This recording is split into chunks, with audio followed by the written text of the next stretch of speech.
Hello, good morning everybody.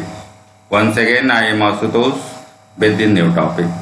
हम लोग mechanics में पिछले क्लास में स्पीड और वेलोसिटी समझे थे, ठीक है। उसमें हम लोग देखे थे कि स्पीड और वेलोसिटी सब चार डिफरेंट टाइप्स का था, जिसमें मेन आप एवरेज वेलोसिटी और इंस्टेंटेनियस वेलोसिटी सीखे थे, ठीक है। आप वहाँ जाने थे कि हम इंस्टेंटेनियस वेलोसिटी की दिशा निकालते हैं कैसे, तो रास्ते पे टेंजेंट ड्रॉ करें, ठीक है। किसी भी पॉइंट पे अगर हम टेंजेंट ड्रॉ करते हैं तो वो हमें इंस्टेंटेनियस वेलोसिटी की दिशा दे देता है। तो चलिए आज हम लोग देखते हैं एक्सेलरेशन को। तो सबसे पहला काम फिर हम एक रेफरेंस फ्रेम बनाएं, क्योंकि बिना रेफरेंस फ्रेम के रेस्ट और मोशन किसी चीज़ का स्टडी हो ही नहीं सकता। काइनेमेटिक्स में सबसे पहला काम है रेफरेंस फ्रेम बनाना, ओके। तो हम एक रेफरेंस फ्रेम बनाए, एक X axis Y axis select कर लिए और फिर यहाँ हम एक रास्ता दिखा रहे हैं, एक पाथ है जिस पाथ पे कोई पार्टिकल ट्रैवल कर रहा है, ओके। तो at time t1 initially particle A point पे है, तो इसका पोजीशन वेक्टर हम ड्रॉ कर लें। ये इसका पोजीशन हो गया r1 वेक्टर। फिर कुछ देर के बाद वो मूव करते हुए बी पॉइंट पे पहुंचा एट टाइम t2, तो फिर इसका पोजीशन क्या है, तो इसको हम फिर ओरिजिन से कनेक्ट करके वेक्टर ले लिए। तो now this is your position vector r2। तो इनिशियल पोजीशन और फाइनल पोजीशन आपको मिल गया। तो अगर हम चेंज इन पोजीशन निकालते हैं तो ये टर्म आता है, ये आपका डिस्प्लेसमेंट है या डेल्टा, इसे चेंज इन पोजीशन कहें या डिस्प्लेसमेंट कहें, और इसको डेल्टा आर से हम रिप्रेजेंट किए। और आप देखे थे कि एवरेज वेलोसिटी की दिशा भी यही होती थी, ठीक है।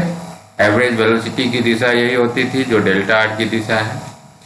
अब हम इंस्टेंटेनियस वेलोसिटी पे सोचते हैं। तो देखिए एट पॉइंट ए पॉइंट पे अगर हम टेंजेंट ड्रॉ करें, तो ए पॉइंट पे हम टेंजेंट ड्रॉ किए तो हमें ए पॉइंट पे वेलोसिटी मिल गई। तो ये ए पॉइंट पे इंस्टेंटेनियस वेलोसिटी हुआ, इसको हम लिखे v1, ठीक है। उसी तरह से अगर हम बी पॉइंट पे टेंजेंट ड्रॉ करें, यहाँ अगर टेंजेंट ड्रॉ करते हैं तो बी पॉइंट पे वेलोसिटी मिल जाती है, तो इसको हम लोग लिखे v2। अब v1 और v2 को आप देखिए, क्या ये दोनों वेलोसिटी सेम है, ठीक है। तो देख रहे हैं आप, ये एक वेक्टर इधर है और दूसरा वेक्टर इस साइड है, दोनों की दिशा में तो जरूर ही अंतर है। मैग्नीट्यूड का अभी पता नहीं है, लेकिन डायरेक्शन देखने से ये पता चल रहा है कि दोनों वेक्टर अलग अलग है। It means velocity is now changing, velocity बदल रहा है। तो जब भी वेलोसिटी बदलता है, चेंज होता है, तभी हम लोग आगे बढ़ते हैं और एक्सीलरेशन टर्म को डिफाइन करते हैं, ठीक है। तो अब हम लोग आगे बढ़े, तो हम लोग देख लिए इनिशियल वेलोसिटी को लिख सकते हैं शुरू में eight time t1 initial velocity है v1 और फाइनल वेलोसिटी है v2। तो आप फिगर को ध्यान में रखते हुए आगे बढ़ेंगे। तो देखिए इनिशियल वेलोसिटी है v1, फाइनल वेलोसिटी है v2। तो वेलोसिटी में चेंज कितना आया, चेंज इन वेलोसिटी। चेंज हम कैसे निकालेंगे, तो चेंज हमेशा फाइनल स्थिति में से इनिशियल स्थिति को घटा के निकालते हैं। तो फाइनल वेलोसिटी में से इनिशियल वेलोसिटी को घटा ले तो चेंज इन वेलोसिटी आ जाएगा। फाइनल था v2 और इनिशियल है v1, तो v2 में से v1 को घटा ले तो v2 माइनस v1, तो that is change in velocity. इसको हम लोग डेल्टा v से लिखे, ओके। तो ये हो गया चेंज इन वेलोसिटी। और फिर टाइम में कितना चेंज आया, तो शुरू का टाइम है t1। For example you may think कि 10 बजे हम ए पॉइंट पे थे, 10:30 में बी पॉइंट पे पहुंचे। तो ये समय में अंतर कितना आया, तो 10:30 से 10 को घटा लें, मतलब आधे घंटे का इंटरवल है। तो that is your time interval delta T, और ये आएगा t2 माइनस t1, माने final time minus initial time. तो आप देखिए क्या हो रहा है, तो डेल्टा टी समय तक आप देख रहे हैं ये टाइम इंटरवल, और इतने समय में वेलोसिटी में चेंज कितना आया, डेल्टा वी, ओके। तो अब हम एक्सीलरेशन टर्म डिफाइन करने की स्थिति में पहुंच चुके हैं। अब हम डिफाइन करें कि वेलोसिटी में कितना चेंज आ रहा है यूनिट टाइम में। ठीक है, तो change in velocity per unit time okay is called acceleration. अगर वेलोसिटी में चेंज आ रहा है तो यूनिट टाइम में आप देखिए कि यूनिट टाइम में कितना चेंज आएगा। यहाँ पे देख लीजिए, यूनिट टाइम से थोड़ा सा कंफ्यूजन नहीं हो, हम एक चीज बोल रहे हैं unit of time, unit of time and unit time, दोनों में क्या अंतर है? तो देखिए, यूनिट ऑफ टाइम का मतलब हुआ हम टाइम को मेजर करने के लिए कौन सा यूनिट सेलेक्ट कर रहे हैं। यूनिट ऑफ टाइम तो आप सेकेंड यूज कर सकते हैं, आप मिनट यूज कर सकते हैं, आप आवर यूज कर सकते हैं, आप ईयर डे कुछ भी यूनिट यूज कर सकते हैं। तो that is unit of time. And unit time means what? तो unit time means one time, एक समय में। ठीक है, वन टाइम। और टाइम का आप जो भी यूनिट लीजिए, 1 सेकेंड लीजिए या 1 मिनट लीजिए या 1 आवर लीजिए, all this will be called unit time. ठीक है, तो अगर आप सेकेंड में देख रहे हैं तो 1 सेकेंड में देखिए, मिनट में मेजर कर रहे हैं तो 1 मिनट में चेंज देखिए, आवर में है तो 1 आवर में देखिए। तो अगर हम 1 वैल्यू लेते हैं तो that will be called unit time. ठीक है, तो आप यूनिट टाइम में चेंज इन वेलोसिटी को देखिए और देखिए कितना आ रहा है। तो अभी आप देखें कि डेल्टा टी टाइम अगर हम लेते हैं तो चेंज इन वेलोसिटी है डेल्टा वी। तो यूनिट टाइम में क्या होगा? यूनिट टाइम मतलब 1 टाइम में, तो 1 टाइम में क्या होगा? Delta V by delta T, इतना चेंज इन वेलोसिटी हो जाएगा। तो यूनिट टाइम में जो चेंज इन वेलोसिटी है दैट इज कॉल्ड एक्सीलरेशन। अब इसे ए लेटर से रिप्रेजेंट करेंगे एक्सीलरेशन को, तो A will be equal to delta V by delta T. ठीक है, तो delta V by delta T लिखे तो ये आपका एक्सीलरेशन निकल गया। अब इसको हम लोग लिख सकते हैं 1 bye delta T and into delta we. 1 bye delta T अलग कर लिए और इधर डेल्टा वी आ गया। तो अब देखिए क्या पता चल रहा है, delta we is a vector. ठीक है, और इसमें हम गुना कर रहे हैं 1 बाय डेल्टा टी से, ये एक स्केलर है, समय है, तो ये वेक्टर मल्टीप्लाइड बाय ये स्केलर, तो रिजल्ट वेक्टर मिलेगा।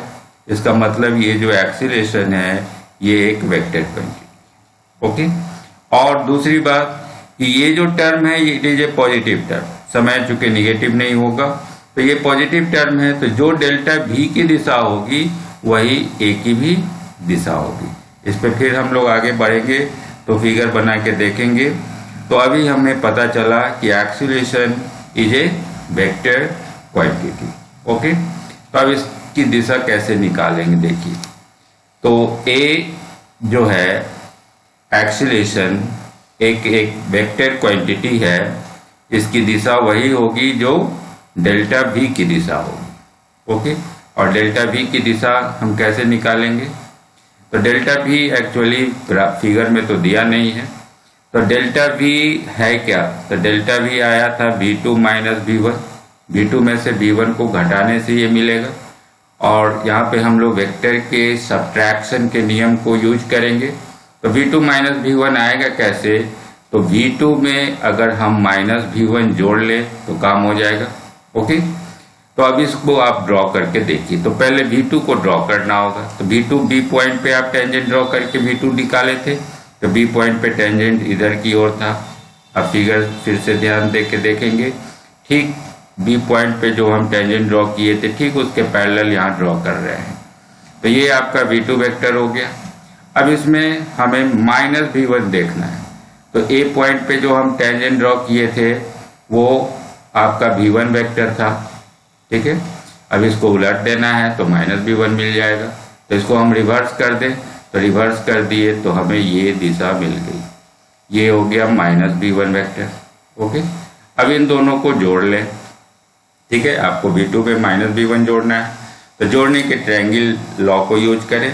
पहले एक वेक्टर को ड्रॉ करें, फिर इसके हेड से हम दूसरे को ड्रॉ करें और पहले के टेल से दूसरे के हेड को मिलाएंगे तो आपको रिजल्टेंट मिल जाएगा। तो एक्चुअली ये आपका एडिशन होगा तो V2 में अगर हम -V1 जोड़ते हैं तो एक्चुअली मुझे V2 - V1 मिलता है जो डेल्टा V है। तो यही आपका डेल्टा V की दिशा हो गई, ठीक है। और डेल्टा V की जो दिशा होगी वही आपके एक्सीलरेशन की दिशा होगी। तो ये आपके एक्सीलरेशन की दिशा हो गई, ठीक है। यहाँ तक आप समझ गए। अब देखिए यहाँ एक्सीलरेशन को हमने इस साइन के भीतर डाला है। ये साइन एवरेज को रिप्रेजेंट करता है कि अभी हम एवरेज एक्सीलरेशन निकाल रहे हैं, ठीक है। इसके बारे में अभी आगे सीखेंगे। तो अभी आप सीख गए कि एक्सीलरेशन एक वेक्टर क्वांटिटी है, उसकी दिशा किधर होगी वो हम निकाल लिए। अब देखिए, अब हम लोग इसके यूनिट को निकाल सकते हैं। तो यूनिट कैसे निकलेगा? ऊपर है चेंज इन वेलोसिटी, मतलब वेलोसिटी। तो वेलोसिटी का यूनिट होता है मीटर पर सेकेंड, ठीक है। और divided by per unit time है, तो नीचे टाइम है तो नीचे सेकेंड आ गया। तो मीटर पर सेकेंड डिवाइडेड बाय सेकेंड, तो इसको सेकेंड ऊपर ले जाएंगे तो मीटर पर सेकेंड स्क्वायर हो जाएगा, ठीक है। और डायमेंशन निकालेंगे तो ऊपर वेलोसिटी का होता है LT -1 और नीचे T है, ये T ऊपर गया तो LT -2 हो जाएगा। मास का कोई टर्म नहीं है तो m0 LT -2 ये इसका डायमेंशन हो जाएगा, ठीक है। अब देखिए, जैसे हम लोग स्पीड और वेलोसिटी को 4 अलग अलग कैटेगरी में डिवाइड किए थे, 4 तरह का बताए थे आपको, आप पिछला वीडियो देख सकते हैं। उसमें हम बताए थे कि 4 तरह का हम स्पीड भी यूज कर सकते हैं, 4 तरह का वेलोसिटी भी। उसी तरह से हम एक्सीलरेशन भी 4 तरह का यूज कर सकते हैं। एक यूनिफॉर्म एक्सीलरेशन, दूसरा नॉन यूनिफॉर्म एक्सीलरेशन या वेरिएबल एक्सीलरेशन, तीसरा एवरेज एक्सीलरेशन और चौथा इंस्टेंटेनियस एक्सीलरेशन। और कंसेप्ट बिल्कुल पहले की तरह ही है। पहले एवरेज एक्सीलरेशन देखें। एवरेज एक्सीलरेशन में क्या था? हम एक टाइम इंटरवल में निकालें। अगर एक्सीलरेशन हम एक समय के इंटरवल में निकालते हैं तो उस एक्सीलरेशन का नाम हम लोग एवरेज एक्सीलरेशन देंगे। अभी भी हम लोग जो डेल्टा टी समय में निकाले हैं, डेल्टा टी एक इंटरवल है, 10 से 10:30 आधे घंटे का इंटरवल है। तो हमने जो एक्सीलरेशन निकाला है अभी वो एक्चुअली एवरेज एक्सीलरेशन ही है, ठीक है। इंस्टेंटेनियस नाम से ही क्लियर है कि हमें किसी खास इंस्टेंट पे निकालना है। तो calculated at a particular instant of time और at a particular point of the path. जो भी ट्रैवलिंग, जो पार्टिकल ट्रैवल कर रहा है उसका जो भी रास्ता है उस रास्ते के किसी खास पॉइंट पे निकालें, वो भी इंस्टेंटेनियस है। या समय के किसी खास क्षण पे निकालें, इंस्टेंट पे निकालें, वो भी इंस्टेंटेनियस है। तो ये दो है। और यूनिफॉर्म और नॉन यूनिफॉर्म, ये तो नाम से ही क्लियर हो रहा है कि यूनिफॉर्म का मतलब कि हर जगह एक्सीलरेशन सेम हो। नॉन यूनिफॉर्म, अब इसको एक एक करके देख लें। यूनिफॉर्म एक्सीलरेशन मतलब एक्सीलरेशन ऐसा हो ना उसका मैग्नीट्यूड बदले ना उसकी दिशा बदले, ठीक है। हमेशा जो पार्टिकल का मोशन हो रहा है उस मोशन के दरमियान, ठीक है, ड्यूरिंग पार्टिकल मोशन एक्सीलरेशन जो आप निकाल रहे हैं ना उसका मैग्नीट्यूड चेंज होना चाहिए ना दिशा चेंज होनी चाहिए। तब हम कहेंगे कि एक यूनिफॉर्म एक्सीलरेशन से चल रहा है पार्टिकल, या कांस्टेंट एक्सीलरेशन भी बोलेंगे। यूनिफॉर्म एक्सीलरेशन बोल सकते हैं या कांस्टेंट एक्सीलरेशन बोल सकते हैं, ओके। अब वेरिएबल या नॉन यूनिफॉर्म एक्सीलरेशन, ये सब ऑलरेडी मीनिंग इम्प्लाइड है, इस टर्म में ही मीनिंग इम्प्लाइड है। वेरिएबल है मतलब बदलने वाला है, नॉन यूनिफॉर्म मतलब एक समान नहीं है। इसका मतलब कि उसका मैग्नीट्यूड हो या दिशा हो या दोनों ही हो, ये हमेशा बदलता रहे ड्यूरिंग मोशन, ठीक है। ड्यूरिंग मोशन ये हमेशा बदलता रहे। अब यहाँ 3 ऑप्शन है। किसी भी वेक्टर में जो चेंज होता है, कोई भी वेक्टर है तो उसमें मैग्नीट्यूड भी है, डायरेक्शन भी है। तो या उसका मैग्नीट्यूड बदल सकता है तब भी चेंज आ गया, दिशा बदल सकती है तब भी चेंज आ गया, या दोनों ही चीज बदल जाए तब भी चेंज आ गया। तो वेक्टर में चेंज में हमें तीनों बातों को ध्यान रखना पड़ता है कि मैग्नीट्यूड चेंज हो डायरेक्शन चेंज हो या दोनों चेंज हो जाए, हर स्थिति में हम कहेंगे कि वेक्टर मेरा बदल गया। ओके, तो आप यूनिफॉर्म और नॉन यूनिफॉर्म समझ गए। एवरेज ये ऑलरेडी आप सीखे हैं, अभी हम बता चुके हैं, फिर से एक बार देख लें। एवरेज एक्सेलरेशन एक टाइम इंटरवल में हम निकालते हैं। एवरेज एक्सेलरेशन कैलकुलेटेड ओवर ए टाइम इंटरवल, तब हम उसे एवरेज बोलेंगे। तो एवरेज एक्सेलरेशन के लिए अभी हम लोग जो डेल्टा टी समय में निकाले थे, डेल्टा टी समय में चेंज इन वेलोसिटी आया था डेल्टा वी, तो डेल्टा वी में डेल्टा टी से भाग देते हैं। ठीक है, तो ये जो डेल्टा टी है एक समय का इंटरवल है, आधे घंटे का। एग्जाम्पल के लिए हम लोग 10 और 10.5 लिए थे, तो एक टाइम इंटरवल में चूंकि निकाल रहे हैं, इसलिए इस एक्सेलरेशन का नाम एवरेज एक्सेलरेशन देंगे और इसे इस साइन से घेर लेंगे। ओके, ये साइन ही बता रहा है कि जो भी टर्म भीतर है उस टर्म का हम एवरेज वैल्यू निकाल रहे हैं। और यहाँ से ये भी आप सीखे कि डेल्टा वी चूंकि एक वेक्टर है, तो जो डेल्टा वी की दिशा होगी वही आपके एवरेज एक्सेलरेशन की भी दिशा होगी। क्यों? चूंकि एक वेक्टर को हम एक स्केलर से गुना करते हैं तो रिजल्ट हमें एक वेक्टर मिलता है। ठीक है, तो एवरेज एक्सेलरेशन की दिशा किधर होगी? तो डेल्टा वी के दिशा में होगी। यहाँ तक हम समझ गए। अब इंस्टेंटेनियस कैसे निकालेंगे? तो इंस्टेंटेनियस के लिए आप पहले से सीखे हैं कि हमें पार्टिकुलर एक खास समय पे निकालना है या रास्ते के किसी खास पॉइंट पे निकालना है। तो सेम कंसेप्ट हम लोग कैलकुलस का यूज करेंगे। इंस्टेंटेनियस एक्सीलरेशन निकालने के लिए पहले हम एवरेज एक्सीलरेशन निकाल लेंगे। ठीक है, हम एवरेज एक्सीलरेशन एक इंटरवल में निकाल लिए और अब उस इंटरवल को छोटा करते चलेंगे। ये कंसेप्ट आप पहले भी जैसे इंस्टेंटेनियस वेलोसिटी निकालने के लिए किए थे, सेम काम हम यहाँ भी कर रहे हैं। ठीक है, आप स्पीड और वेलोसिटी वाले वीडियो को देख के सीख सकते हैं कि कैसे हम इंस्टेंटेनियस वेलोसिटी निकालते हैं। ओके, तो एवरेज एक्सेलरेशन आप निकालिए। टाइम इंटरवल आधे घंटे में आप निकाल चुके हैं। अब उस आधे घंटे को छोटा करते चलिए, 25 मिनट, 20 मिनट, 10 मिनट, इस तरह से छोटा करते करते हम बिल्कुल अप्रोचिंग कर लें तो ठीक 10 बजे आप पहुंच जाएंगे।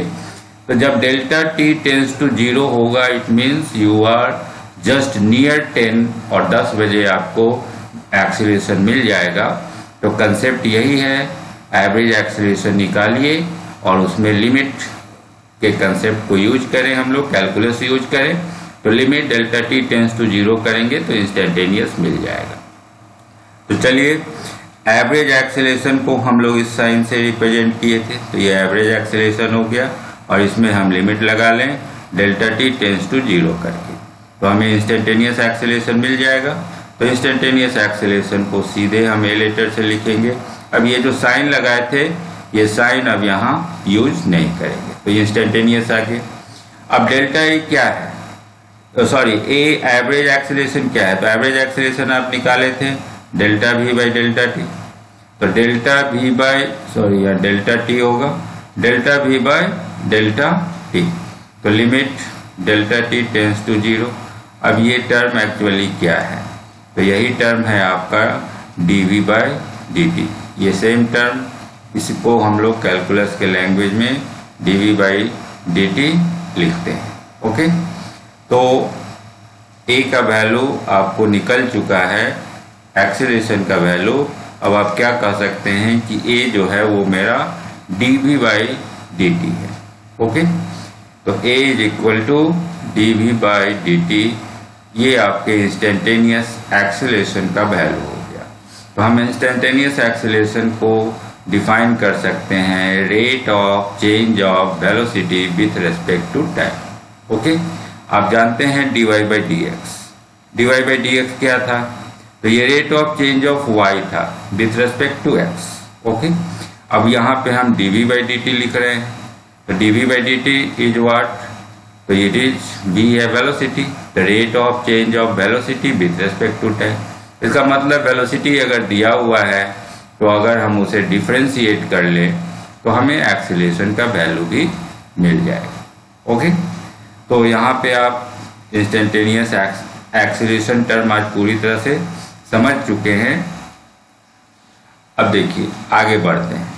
अब कोई भी पार्टिकल अगर मूव कर रहा है, for a moving body there is no definite relation between velocity and acceleration.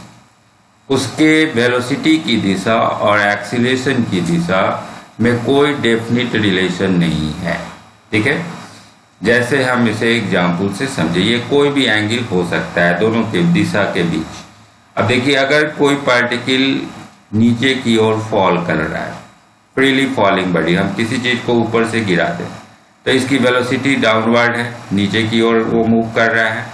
और यहाँ पे एक्सीलरेशन ड्यू टू ग्रेविटी, अर्थ जितने एक्सीलरेशन से किसी बॉडी को अट्रैक्ट करता है वो एक्सीलरेशन ड्यू टू ग्रेविटी है, तो वो भी जी नीचे की ओर है।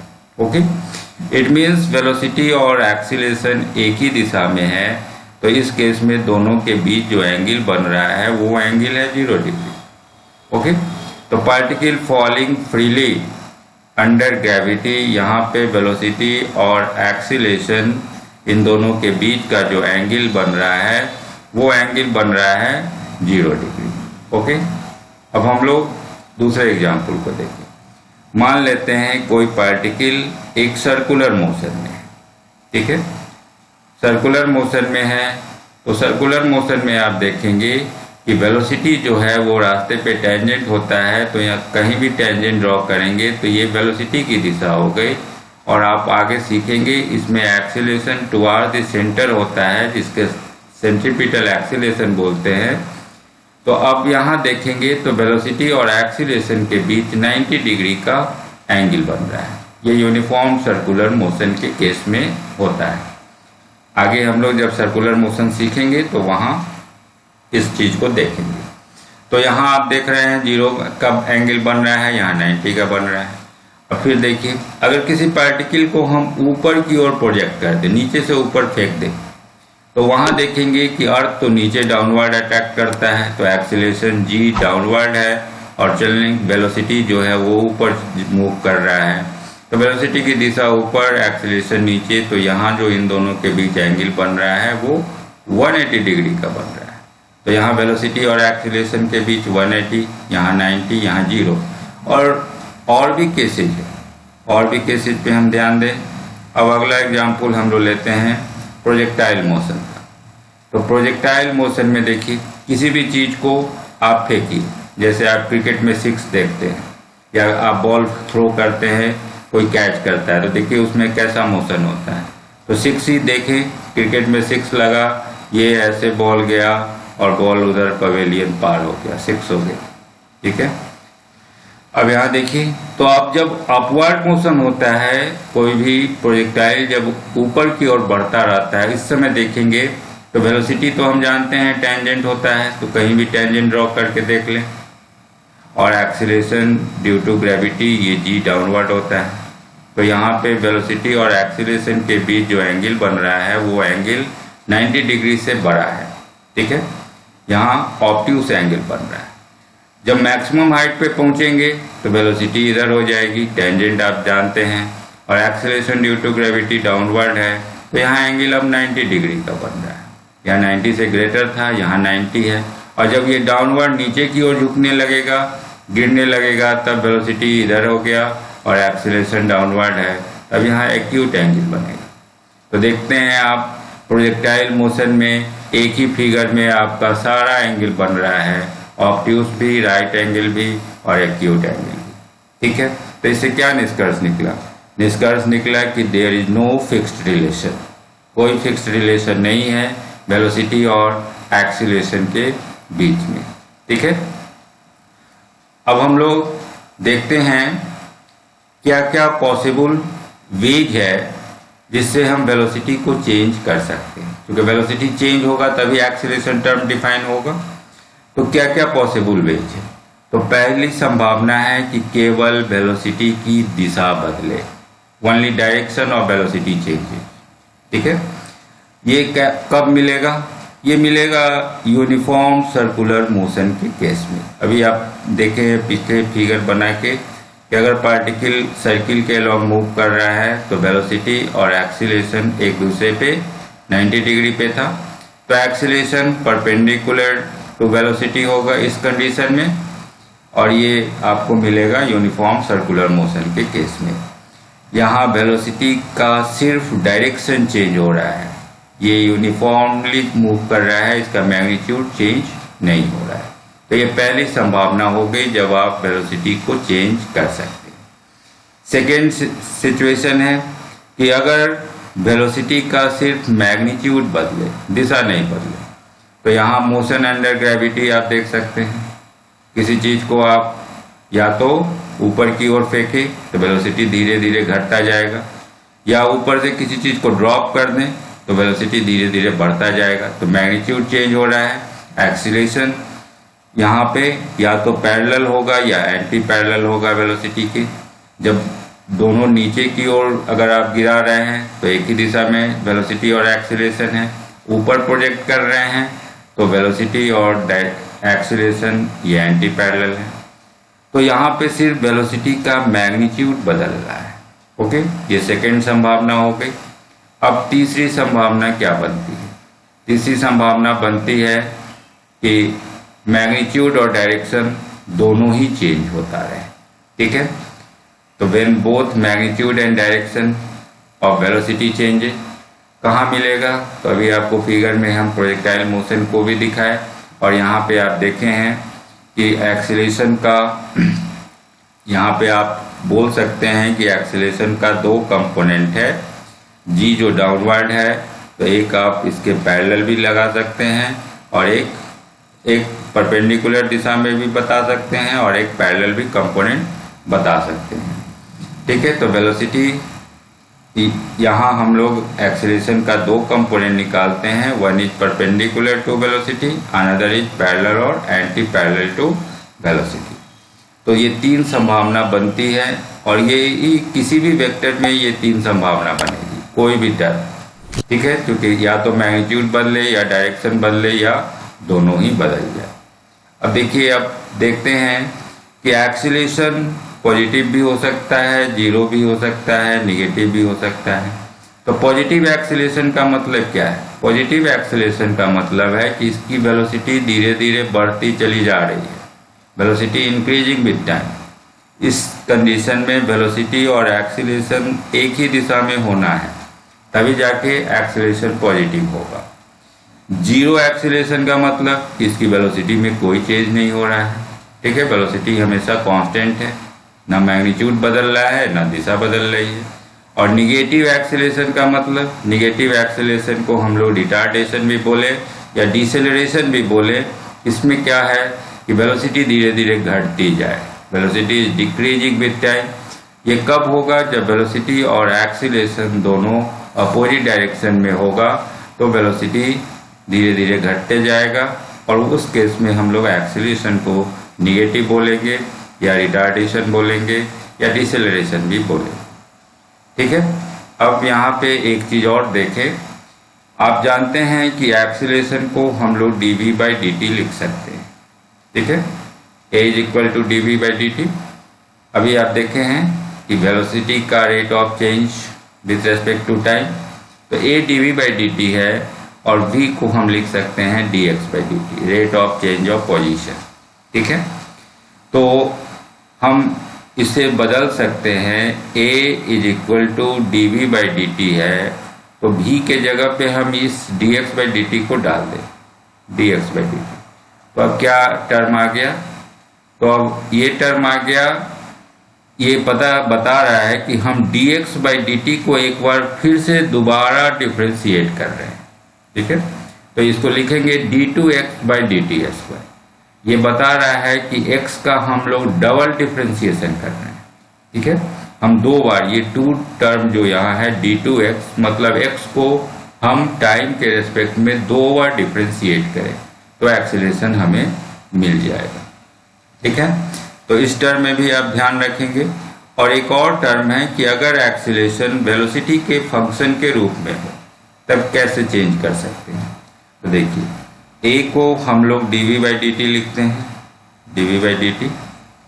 अगर हम इसे बदल दें, dv/dt रहने दें और इसमें अगर हम dx से गुना कर लें और dx से भाग दे दें तो कोई फर्क नहीं पड़ेगा, ठीक है।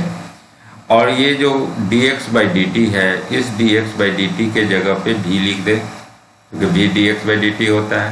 तो ऊपर बचेगा dv, नीचे बचेगा dx, तो v हो गया dv/dx। तो नाउ a, अब देखिए यहाँ पे वेलोसिटी एक्सीलरेशन जो है इसमें टाइम का टर्म नहीं है ना। आप a = dv/dt लेते हैं तो आप टाइम के रेस्पेक्ट में डिफ्रेंशिएट कर रहे हैं, और यहाँ वेलोसिटी को हम पोजीशन के रेस्पेक्ट में डिफ्रेंशिएट कर रहे हैं। तो अगर वेलोसिटी पोजीशन का फंक्शन दिया हो, अलग अलग पोजीशन पे वेलोसिटी का वैल्यू दिया हो, टाइम अलग अलग टाइम पे नहीं, टाइम का फंक्शन नहीं हो कि पोजीशन का फंक्शन हो, तो हम इस फॉर्म से a = dv/dx फॉर्म से एक्सीलरेशन निकाल सकते हैं। ओके, तो दैट्स ओवर फॉर टुडे। उम्मीद है आज आप एक्सीलरेशन के सारे कंसेप्ट को समझ गए होंगे। ओके, अगर वीडियो अच्छा लग रहा है तो अपने दोस्तों को शेयर करें और जुड़े रहें। मैं ऐसे ही आपको टॉपिक वाइज आपको लेक्चर दे रहा हूं, आप घर पे आराम से बैठ के सीखते रहें। ओके।